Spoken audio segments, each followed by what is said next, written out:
posibilidad ng tagumpay o kabiguan, ng ligaya o lungkot. Kaya marapat lamang na tanggapin si Jesus bilang tagapagligtas at Panginoon. At matapos yun ay panariwain ang katapatan at paglapit sa Kanya bawat araw o day by day. Ang day by day ay naglalayong umalalay sa pang-araw-araw na pamumuhay. Narito po si Kuya Ed Lapis sa mensaheng pinamagatang Wise Judges.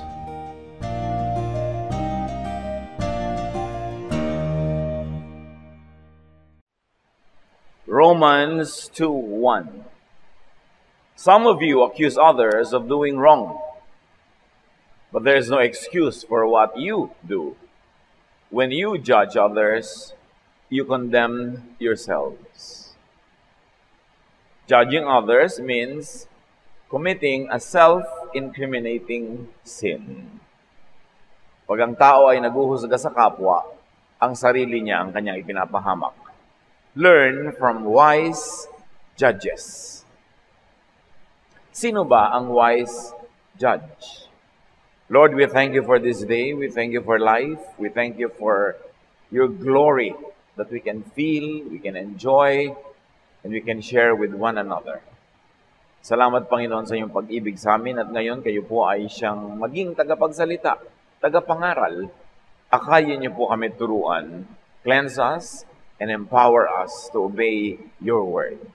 Teach us, lead us. In the name of Jesus, your Son, our Lord, our Savior and friend, we pray with thanksgiving. Wise judges. Napakaraming leksyon ng ibang kwento at ilang kwento sa Biblia na kahit paulit-ulitin mo, ay hindi mo ubusan ng itinuturo. John 8:2. Then early the next morning, he went to the temple, meaning Jesus went to the temple. The people came to him and he sat down and started teaching them.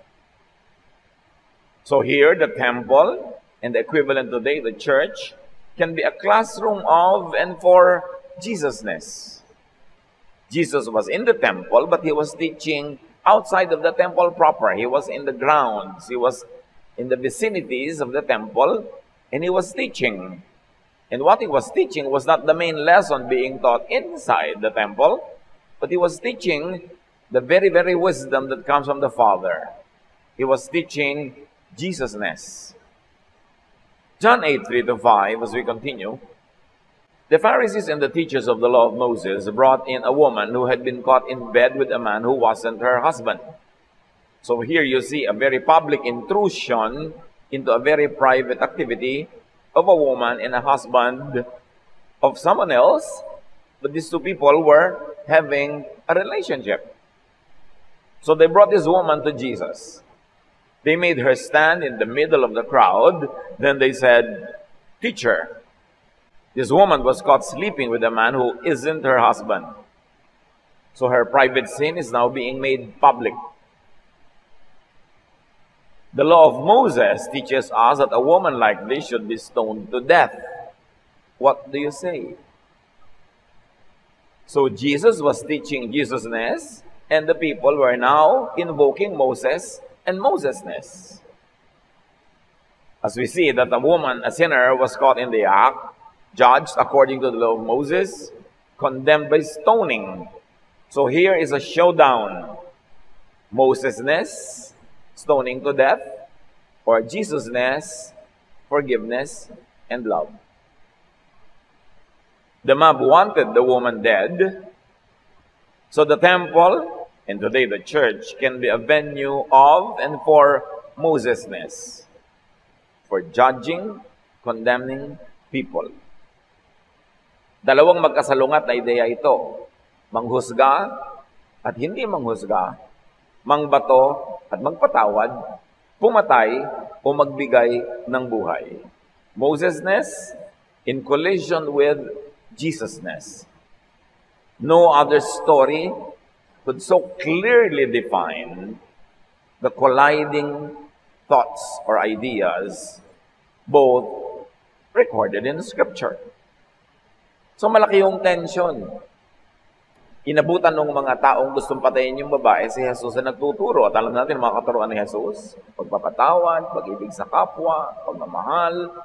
Pero eto, obligado siyang sumagot kasi they were appealing to the law of Moses, to the traditions of Israel, daang taon, maaaring libong taon, na ito ang umiiral na kalakaran sa kanila. Pag merong nagkakasala, babatuin hanggang mamatay.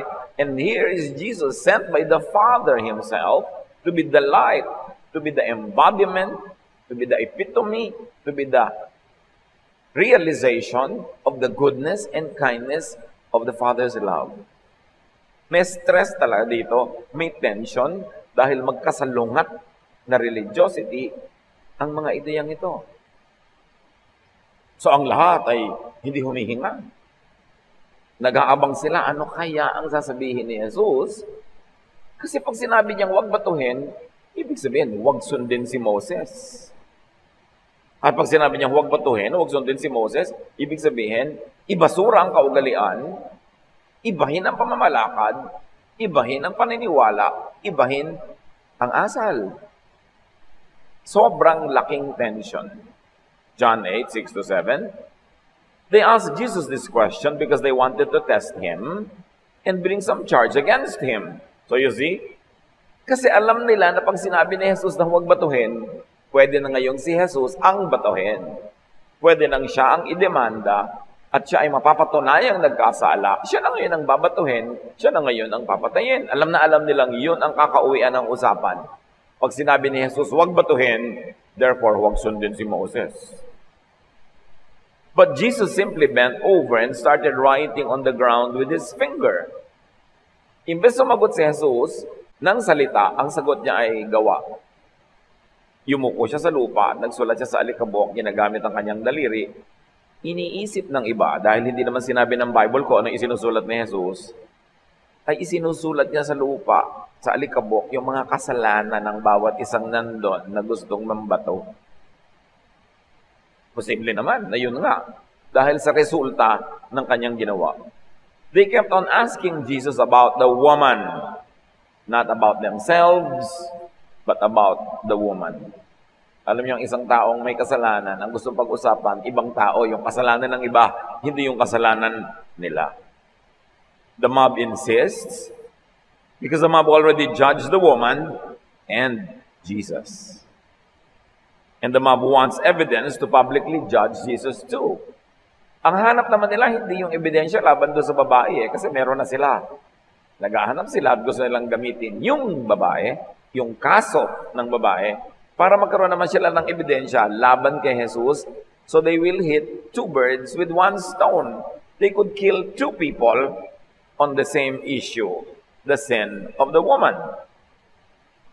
Ang babaeng nahuli nila in the act of committing sexual sins could be killed. And if Jesus said, huwag batuhin, Jesus could be killed too. Malaki ang nakataya. Alam niyo kung ba't malaki ang nakataya? Hindi lang yung babae ang nakataya. Hindi lang yung buhay niya. At hindi lang si Jesus. Bagamat napakalaki nung taya na yon. Nakataya tayong lahat. Tayong lahat na nagkasala at nagkakasala at magkakasala pang muli.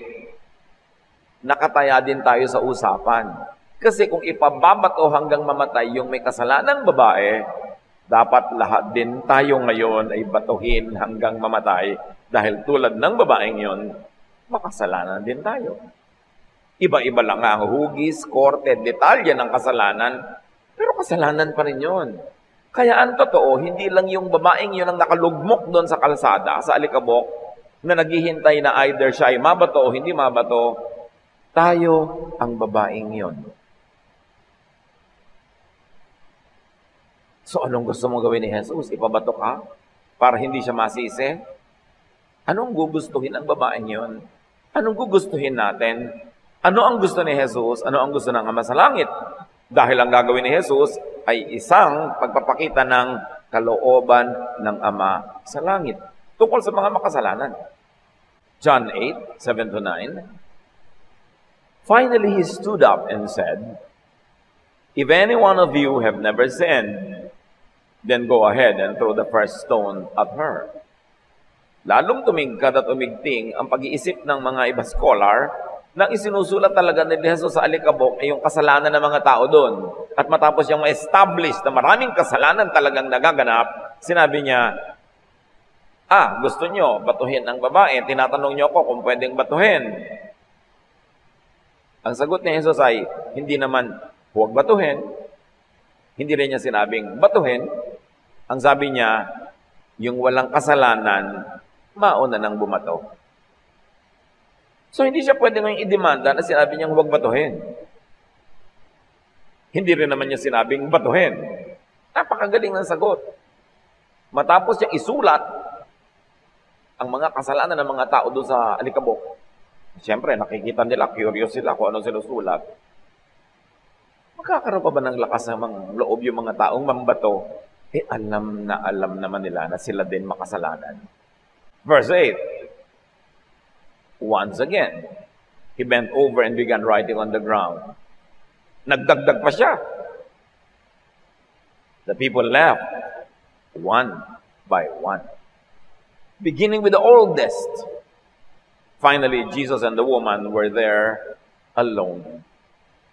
Siyempre, lalo sa mga sinaunang lipunan, yung oldest, yun ang pinakamalalakas ang loob, yun ang mga pinaka-may influensya, may otoridad, at definitely, silang unang babato. Pero sila ang unang umalis. Kasi old sila, alam nila na makasalanan sila. At marahil, in proportion to their age and the length of their life, mas marami silang kasalanan kaysa doon sa bata pa lang. Kaya mas disqualified silang mambato. It was a stroke of great genius, more than Solomonic, yung ginawa ni Jesus. He established the sinfulness of all the judges there present, and then said, yung sinless, bumato. Siyempre, walang naglakas ng loob, bumato. Yung babae was relieved. And remember, ikaw, ako, tayo, ang babaeng yon.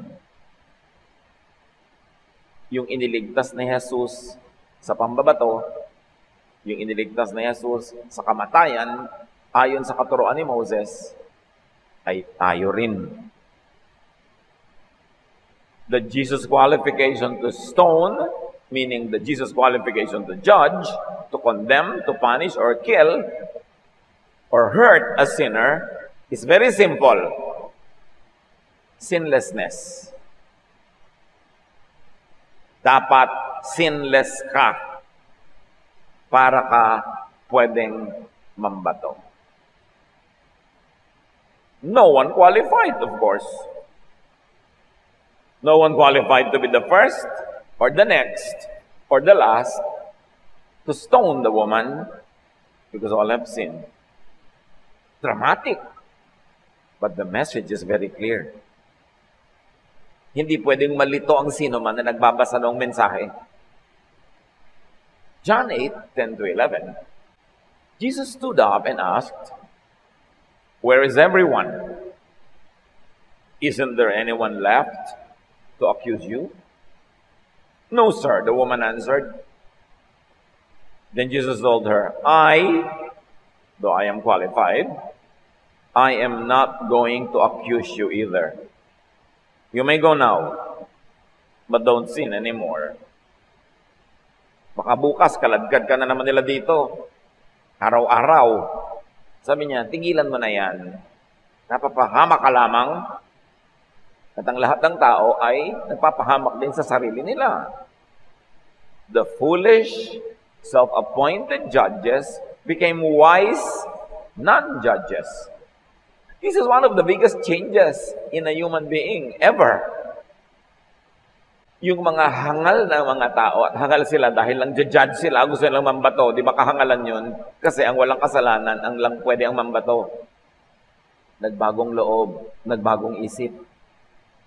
Tinanggap nila sa sarili nila na hindi sila qualified.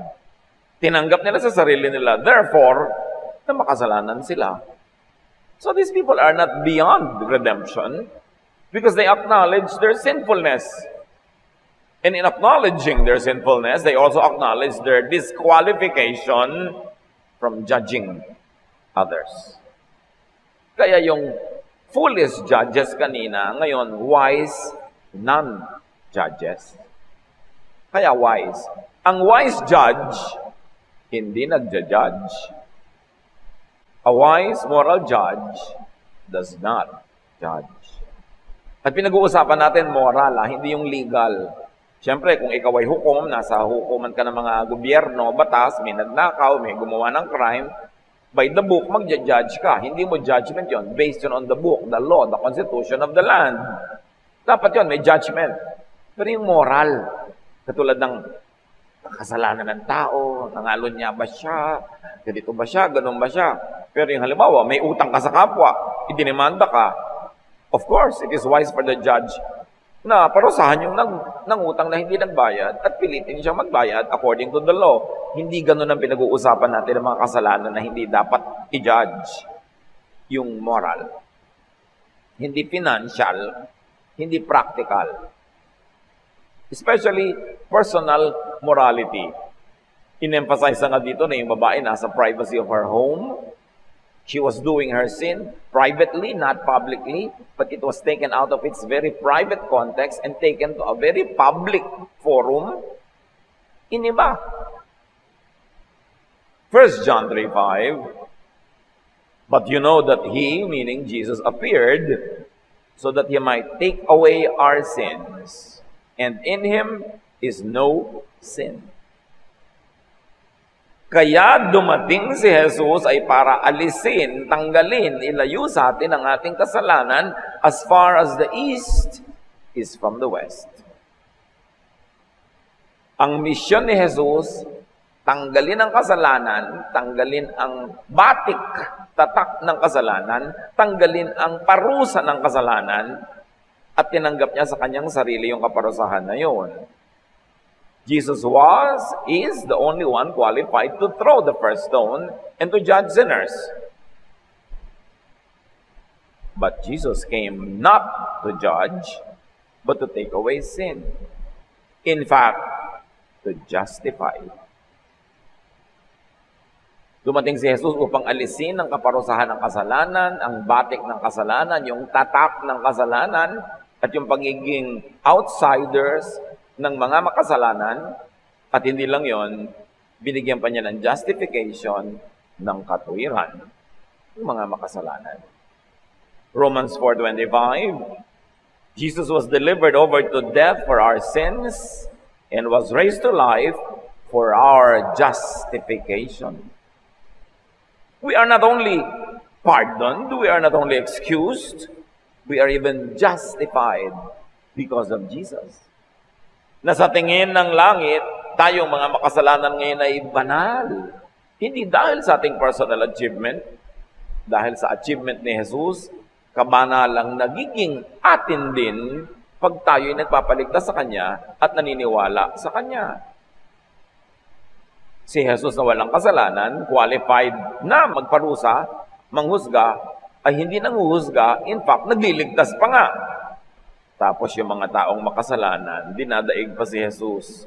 Sila pa itong mahilig manghusga at laging humihingi ng kaparusahan sa mga nagkakasala. People who judge, accuse, and condemn others do not take away sin, but inflicts it on people. They do not perform the work of Jesus.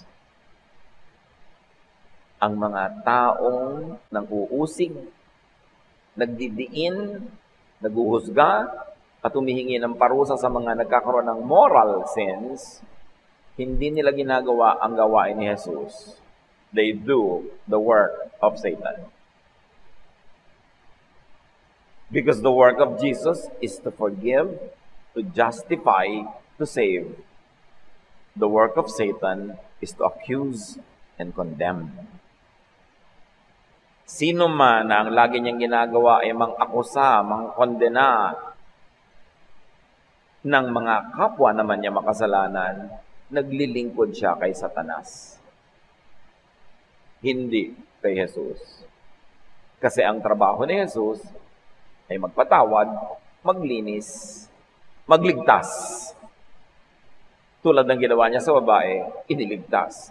Ngayon, yung nagpapahamak, nambubuko, yung mga gustong parusahan yung mga may kasalanan sa tingin niya, servant yon ni Satan.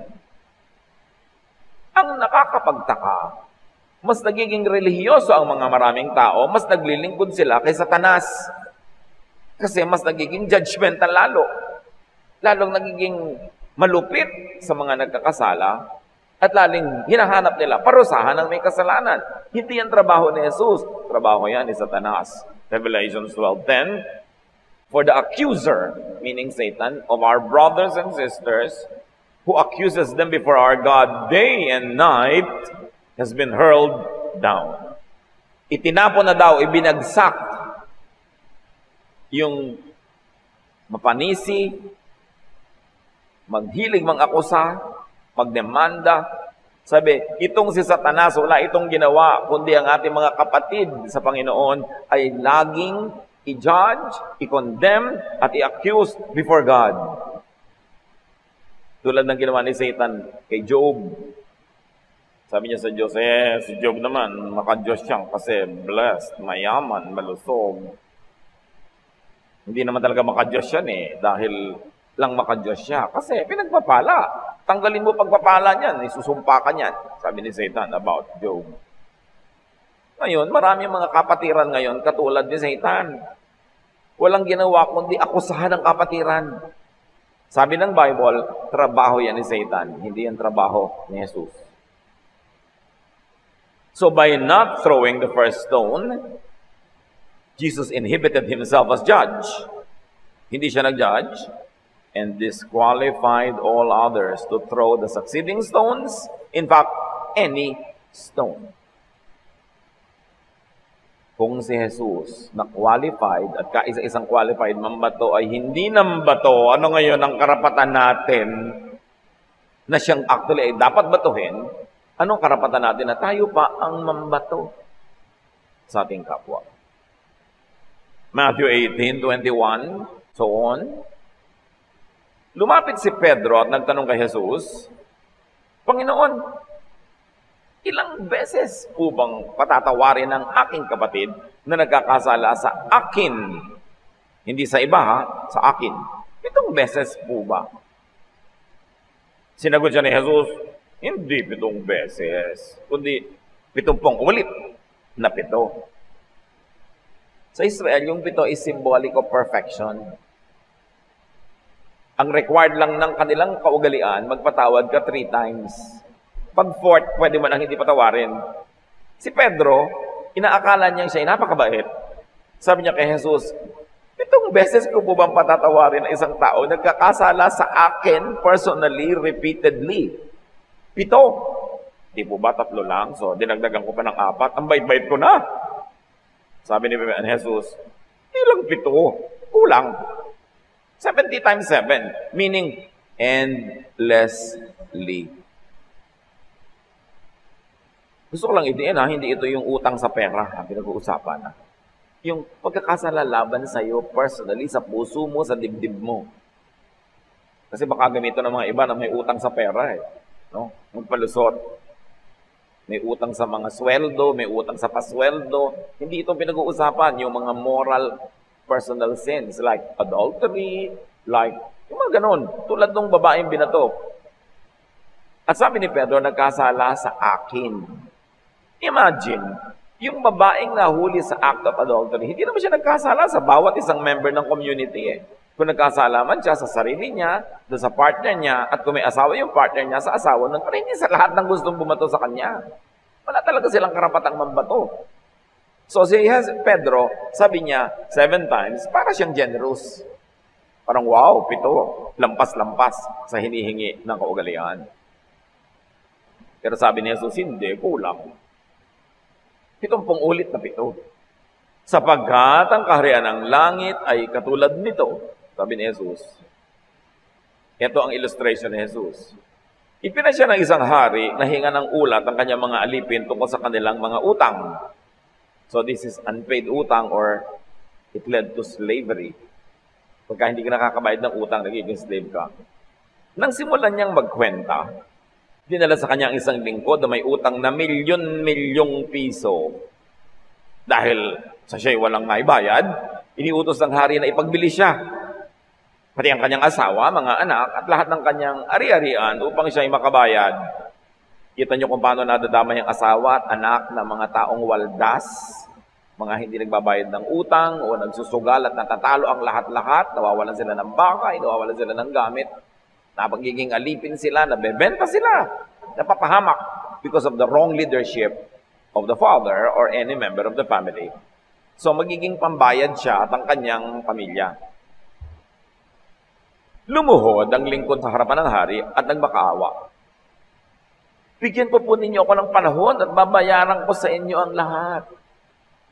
Naawa sa kanyang hari. Kaya't pinatawad siya sa kanyang pagkakautang at pinalaya. So awa ang pinairal ng hari, representing God. Not justice, but grace, mercy, kindness. Ngunit, pagkaalis roon ay nakita niya ang isa niyang kapwa lingkod na may utang sa kanya na ilang daang piso. So, ang utang niya doon sa hari, milyon-milyon. Pinatawan siya. Paglabas niya, nasa lubong niya ang isa niyang kapwa servant na may utang sa kanyang ilang daang piso lang. Sinakal niya ito at sabi, magbayad ka ng utang mo. Lumuhod ito at nagmakawa sa kanya. Bigyan mo po ako ng panahon at babayaran kita. Ngunit hindi siya pumayag. Sa halip, ito'y ipinabilanggo niya hanggang sa makabayad. So itong kinaawaan ay walang awa sa kapwa. Sa kapwa may utang. Sumama ang loob ng ibang mga lingkod ng hari sa pangyayaring yun, kaya't pumunta sila sa hari at nagsumbong. Ipinatawag ng hari ang lingkod na yon. Napakasama mo, sabi niya. Pinatawad kita sa utang mo sapagkat nagmamakaawa ka sa akin. Naawa ako sa iyo. Hindi ba dapat ka rin sanang nahabag sa kapwa mo? So masama yung tao. Kasi tumatanggap lang siya ng pagpapatawad, siya hindi marunong magpatawad. At ang laki-laki ng ipinatawad sa kanya, yung maliit na utang ng kapwa, hindi niya ipinatawad. It is sin not to forgive people who owe you. And again, spiritual utang ang pinag-uusapan. Symbolic lang kasi yung kwento para madaling kwentahin, ginawang pera. At sa galit ng hari, siya ipinabilanggo hanggang sa mabayaran ng buo ang kanyang utang. Gayon din ang gagawin sa inyo ng aking Ama na nasa langit kung hindi nyo taos-pusong patatawarin ang inyong kapatid. Malinaw. Tumatanggap lang tayong lahat ng patawad ng Ama sa langit sa pamamagitan ni Jesus. Sino tayo para hindi magpatawad ng kapwa? Ang totoo, lahat naman tayo sa Diyos lang nagkakautang. Bihira naman ang kasalanan natin is against other people. Yung pangang hindi naman siya ang na-offend, hindi naman siya ang naatrasuhan, hindi naman sa kanya nagkasala, yung pang mahilig mag-judge. Tulad nung mga tao doon sa kwento. Hindi naman sila kamag-anak ng babae o nung lalaki o nung pamilya nung lalaki. Sila itong galit na galit. Ganyan ang mga taong makasalanan, laging galit. At laging judgment ang gusto na ibigay sa kapwa. At sa ganong tao, galit din ang Ama at judgment din ng Ama ang ibibigay sa kanila. Anyone who judges others invites trial and judgment upon himself. Sino mang nanguhusga sa kapwa ay inaanyayahan ng Diyos na siya man ay husgahan din. Romans 2:1, tulad ng ating binasa.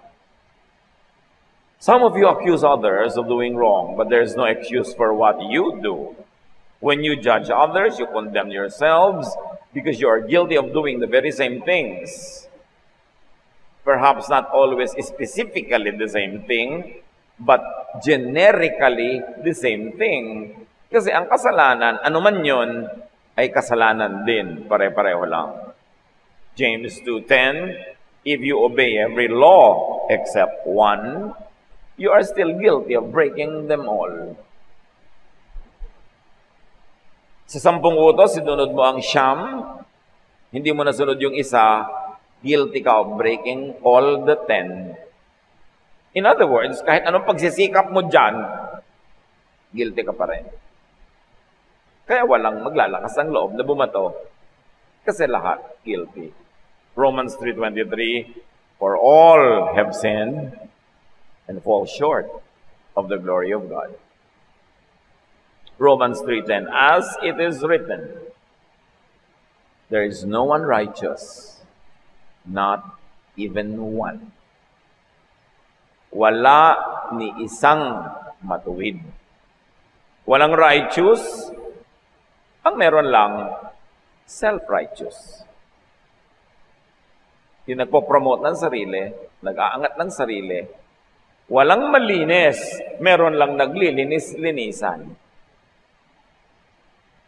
Walang banal, meron lang nagbabanal-banalan. Walang santo, meron lang santong kabayo. Sabi nga ng kanta. At kung sino ang mas relihiyoso kung minsan, mas santong kabayo. Ang hilig mambato sa kapwa, ang hilig manghusga, dahil lang may na-memorya ang 10 verses. Dahil lang hindi siya nagkakasala sa ibang larangan ng buhay, pero siyempre may kasalanan din siyang iba. At kung talagang wala na siyang kasalanan, isa na lang natira. Judgmentalism, isa sa mga pinakamalalaking kasalanan kay Jesus yan. So kasalanan pa rin. Kahit wala kang kasalanan ni isa, nang judge ka ng kapwa mo, yun na yung kasalanan mo, may kasalanan ka na rin. Walang ni isang matuwid. No one is qualified to claim sinlessness. No one is qualified to judge others and to throw the first or even the succeeding stones. In the story, the unwise judges became wise non-judges. It's a great story of transformation. Dakilang kasaysayan ng pagbabagong loob, paghuhunos sa dili, pag-iisip, at pagsuri sa sarili. Buti pa sila natuto. We should learn from them. Ano ang sigaw ni Darna? Ding ang bato. Dapat tayo, ding, bitawan ang bato. Hindi tayo dapat mambato. Kasi parang boomerang yan, babalik sa atin tatama. The imperfect, the sinful cannot judge others. The wise do not. The wise will not judge others. Sabi ni Jesus, Matthew 7:1-2, don't condemn others, and God won't condemn you. God will be as hard on you as you are on others. He will treat you exactly as you treat them. So niya, huwag kang mangkondena ng iba para hindi ka ikondena ng Diyos. Magiging kasing higpit sa iyo ang Diyos kung gaano ka kahigpit sa iba. Kung paano mo itrato ang iba, ganun ka itatrato ng Diyos. But many still insist, di po ba sabi naman ni Jesus, sin no more? Yes, sin no more. But Jesus did not say, if she sins again, you judge her na. No. This does not allow, entitle, and commission anyone to judge others, even if they sin again. Si Jesus lang may sabi, don't sin again. You'll get into trouble. Pag tutulong-tulungan ka na naman nila, pero hindi ko man nag-sin again na siya, pwede nang batuhin. Wala pa rin may karapatan. And especially if the sin is not committed directly or personally against you, wala kang karapatang mambato. Naku, pastor, yun pong ganong babae, nakikiapid sa ganon. Sa'yo ba nakiapid? Hindi po. Asawa mo ba yung pinakaapiran? Hindi po. Therefore, wala kang kay. Hindi naman sa'yo nagkakasala, ba't ka nakikialam? Pero yung may utang po sa akin, ayaw bayaran. Ayan, may kaso, pwede. Lalo ko yung utang niya, property, physical, money. Binabayaran talaga yan. Pero yung naku, masama po ugali niya, hindi siya mabait sa akin. Ano moral sin. Sin against the spirit, against the emotion. Ipatawarin mo na, kasi ikaw din naman, sinasaktan mo ang puso ng Diyos, pinapatawad ka, so magpatawad ka ng iba. Huwag mong gayahin yung katulong na milyon-milyon ang pinatawad sa kanya, tapos yung daan-daan piso lang, hindi niya ipinatawad sa iba. And ask, against whom could people sin? It's only against God. But if God mismo forgives, dapat we also forgive. Ask, against whom could people sin? Against specific people. If you sin against specific people, seek forgiveness from the aggrieved. Pero walang karapatan yung iba na hindi kasali sa kwento na i-judge ka kahit may kasalanan ka pa. Hindi ko man nagkasala ka, para ka ng pinipit na luya, bawo ka na to everybody, kahit hindi naman sila yung pinagkasalaan mo. Wala silang pake. Sasabihin, hoy, makasalanan ka. Hindi ako sa'yo nagkasala, wala kang pake. Then humingi ka ng tawad doon sa taong pinagkasalaan mo, humingi ka ng tawad sa Diyos. Pero yung ibang nanonood lang, wala silang pake na makialam sa'yo. Dapat alam mo rin yung right mo as a child of God. Hindi kita judge, hindi kita savior. So ba't ka nakikialam sa kwento na ito? Okay, magandang magpaalalahanan, but in love. You want to rebuke one another in love? Pero yung pinag-uusapan mo sa presence ng iba, hindi rebuke yun. Chismis ang tawag doon. Tapos yung personally, pupuntahan mo lang mag-isa, papaalalahanan mo, maganda yun. Pero hindi pinag-uusap-usapan nyo. At pagkatapos, babatuhin ninyo, huhusgahan nyo. Hindi na rebuke ang tawag doon. Judgment na. The aggrieved is taught to forgive endlessly, 70 times 7, and not to condemn or throw stones. Yung audience, yung Uzi, walang karapatang mag-condemn. Tandaan nyo yun. Tayong lahat, wala tayong karapatang mang-usig sa kasalanan ng iba.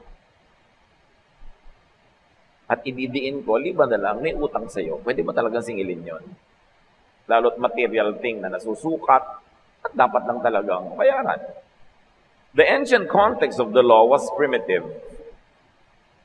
Bakit ganun nung araw ipinapabato pag nagkasala? Because it was tribal dynamics. It was about community relations. Nung nagsisimula pa lang ang civilization ng Israel, tribo pa lang sila, konting pamilya. Hindi pwedeng gumulo. Hindi pwede yung ikaw ay hindi mo asawa, nakikiapid ka doon kasi paano na yung anak niya, paano yung asawa niya, magkakagulo kayo. At pag hindi na united yung community, matatalo kayo ng ibang mga tribo kasi tribal nga eh. Hindi kayo makakapag-agriculture together, hindi kayo makakapag-commerce together dahil may mga division, may mga issue. Ang liit-liit ng grupo, dapat walang ganyanan. Kasi lahat affected, even the community. Kasi ikaw babae ka, nakiapid ka sa iba, nag-aaway kayo, kamag-anak kayong isa, kamag-anak ng kaibigan ko at ng asawa ko yung isa, di pati kami mag-aaway, magkakagulo tayong lahat. So stakeholder kami, so responsible ka rin sa amin. But that was in tribal, primitive Israel. But from the Genesis to the New Testament, alam natin marami ring nangyaring pagbabago. Hindi naman lahat ng moralidad ng Old Testament carried over to the New Testament. Halimbawa, no Old Testament, men could marry many women. Even the patriarchs. Si Abraham, pwede niyang anakan yung kanyang katulong. Si Jacob, pwede niyang pakasalan ng 2 babae. Ang dami-dami nila mga asawa. Kasi ang konti-konti pa nila noon, kailangan nila magparami. Nauubos sila sa mga gera, sa mga sakit.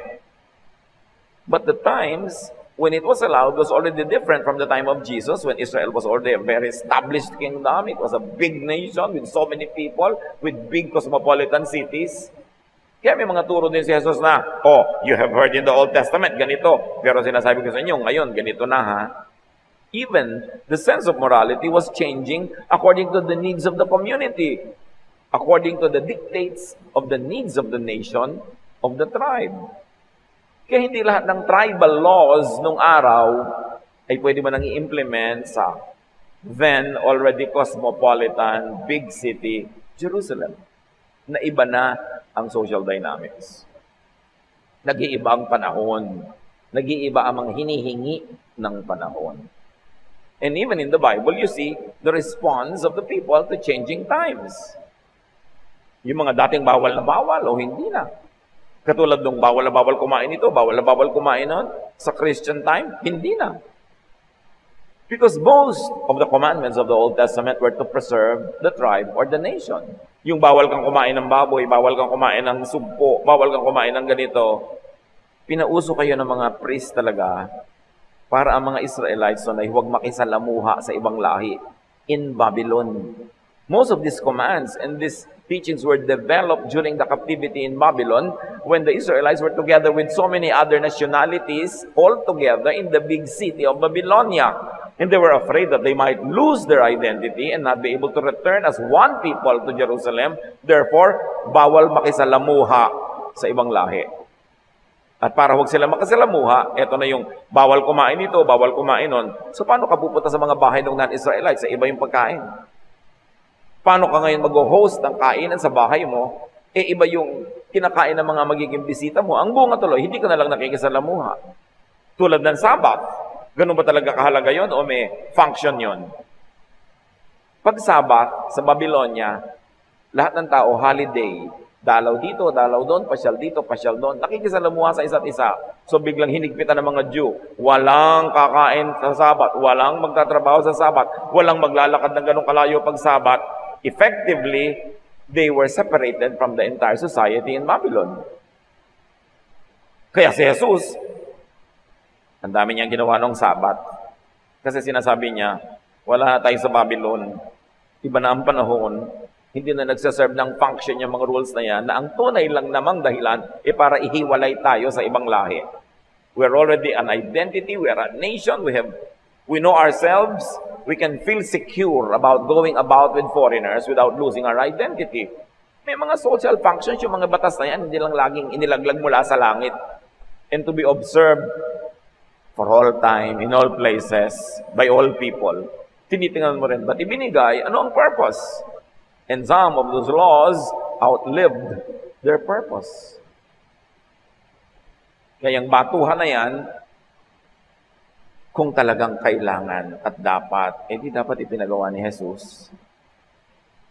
Pero dahil hindi niya ipinagawa, ibig sabihin, hindi na kailangan, hindi na dapat. In this personal, private sin, the mob was not even involved or aggrieved or endangered.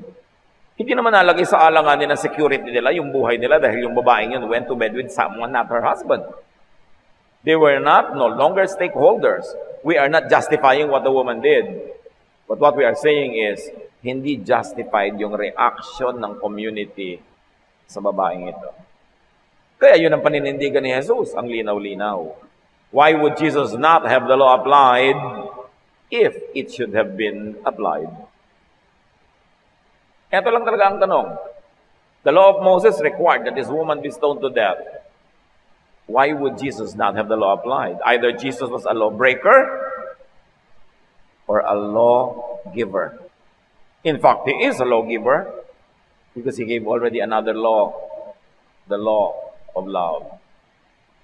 They barged into the woman's private space and time and activity, imposing ancient social control regulations in the then already modern and cosmopolitan Jerusalem. They were insisting on a primitive punishment on the woman. But Jesus said, the people have no right to meddle or judge or punish.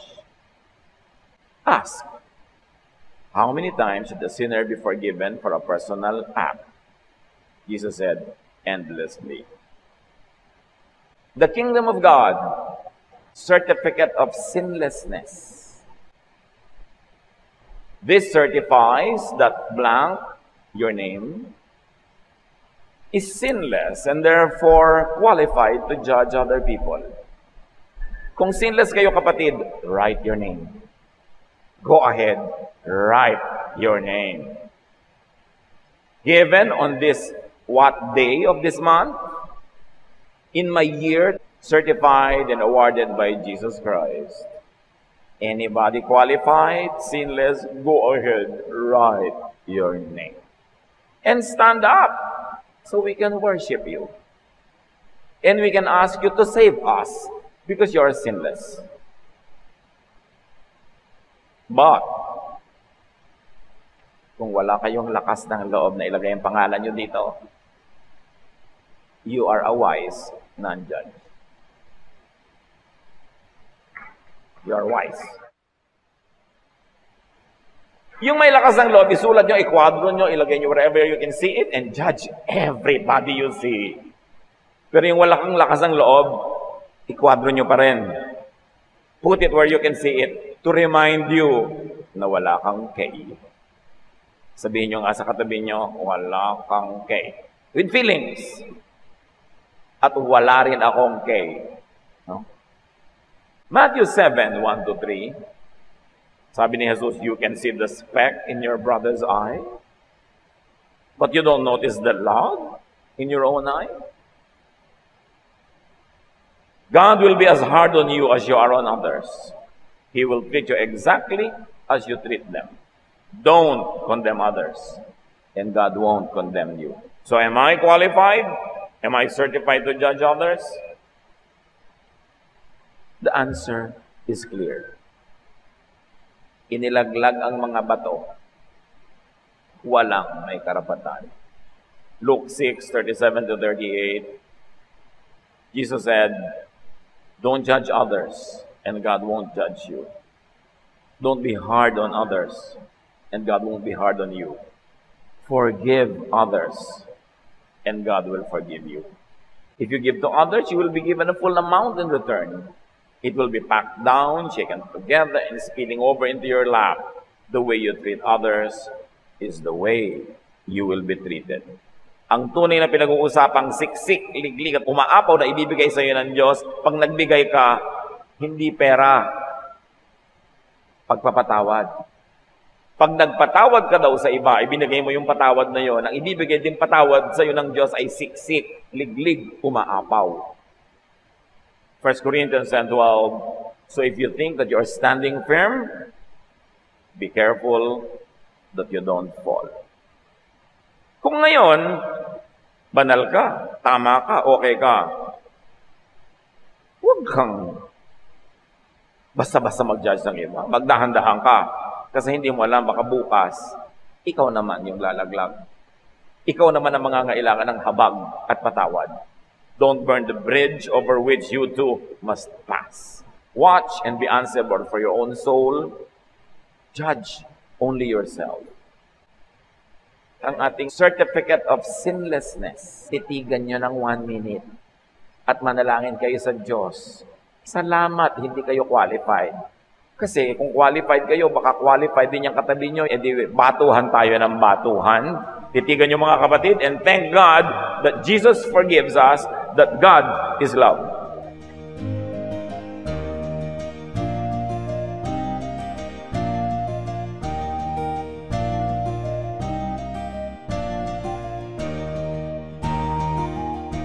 Ang katatapos pong mensahe ni Kuya Ed Lapis ay pinamagatang Wise Judges.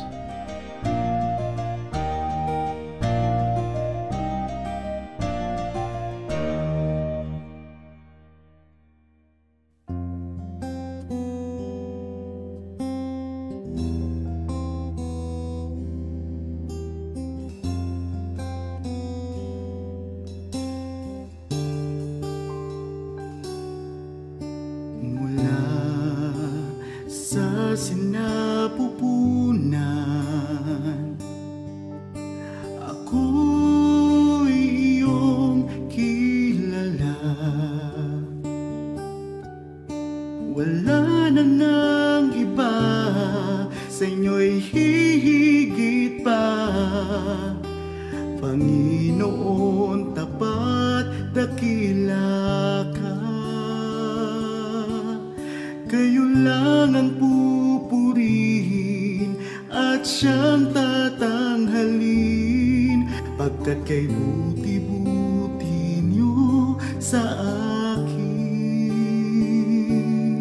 Ang pag-ibig na sadyang kay ganda, mga pangako niyo'y gabay sa akin. daan. Walang makapapantay sa anak ninyong alay. Ang pag-ibig niyo'y sapat kailan pa man.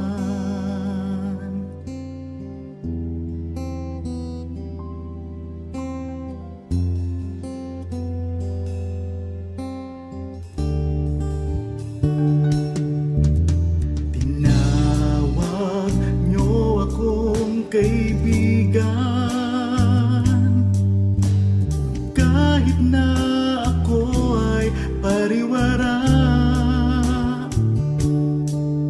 Sagat sa labis ang inyong pagmamahal, sa tupang sa kawan na nawala. Kung aking bibilangin bawat butil ng buhangin, ang habag niyo'y ganon karami rin. Ang pag-ibig niya sadyang kay ganda, mga pangako niyo'y gabay sa aking daan. Walang makapapantay sa anak na inyong alay. Ang pag-ibig niyo'y sapat kailan pa man. Paano ba masusukat taas, lalim, layo't lawak ng pag-ibig niyong sadyang walang hanggan, walang hanggan. Ang pag-ibig na sadyang kay ganda, mga pangako niyo'y gabay sa aking daan. Walang makapapantay sa anak na inyong alay. Ang pag-ibig niyo'y sapat kailan pa man. Ang pag-ibig niyo'y sapat kailan pa man. Ang pag-ibig niyo'y sapat kailanman.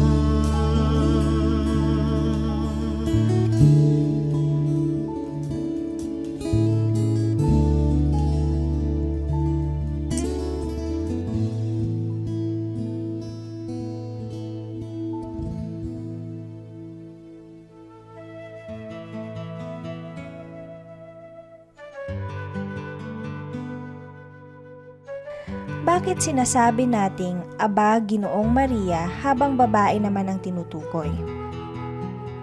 Ang Filipino, lalo ang Tagalog, non-sexist yung language na yan. Kaya nung araw talaga, yung Ginoo pang babae at pang lalaki. Nung sobra lang tayo na-influence ng Western sexist language, unti-unting nawala yung paggamit ng Ginoo para sa babae. Pero talagang katulad ng word na bayani, babae at lalaki, pareho yan. Biyanan, babae at lalaki, parehong word. Yung Ginoo, yan ay ginagamit din sa babae at sa lalaki nung araw. At yung dasal na Aba, Ginoong Maria, na-compose yan o na-translate nung unang panahon pa, na yung Ginoo, ginagamit pa para sa babae.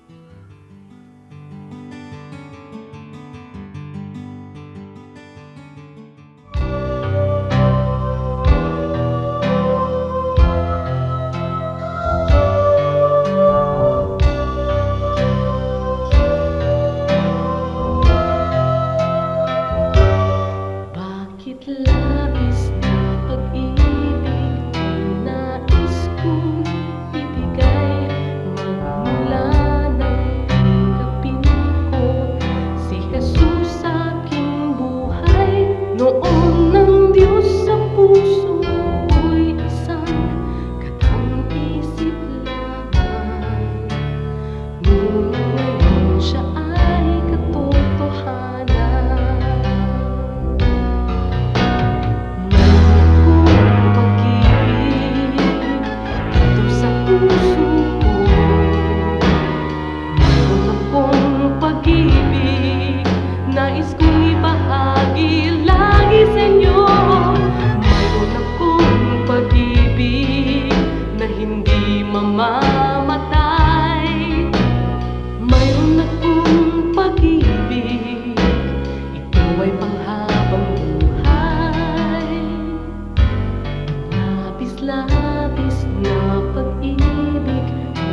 sa'yo'y naghihintay. Pag sa puso'y tanggapin mo si Jesus na siyang buhay. Noon ng Diyos sa puso'y isang katang isip lamang. Ngunit ngayon siya ay katotohanan.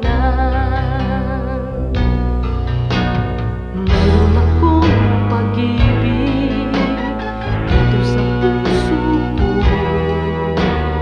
Mayroon akong pag-ibig nais kong ibahagi lagi sa inyo.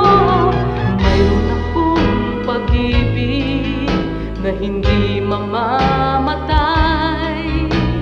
Mayroon akong pag-ibig, ito ay panghabang buhay. Mayroon akong pag-ibig, ito ay panghabang buhay. Mayroon akong pag-ibig, ito ay panghabang buhay.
Oras na po para pansamantalang magpaalam ang programang Day by Day.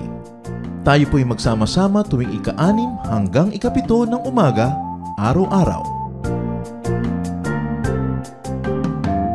Magandang umaga po at mabuhay ang Panginoong Hesus!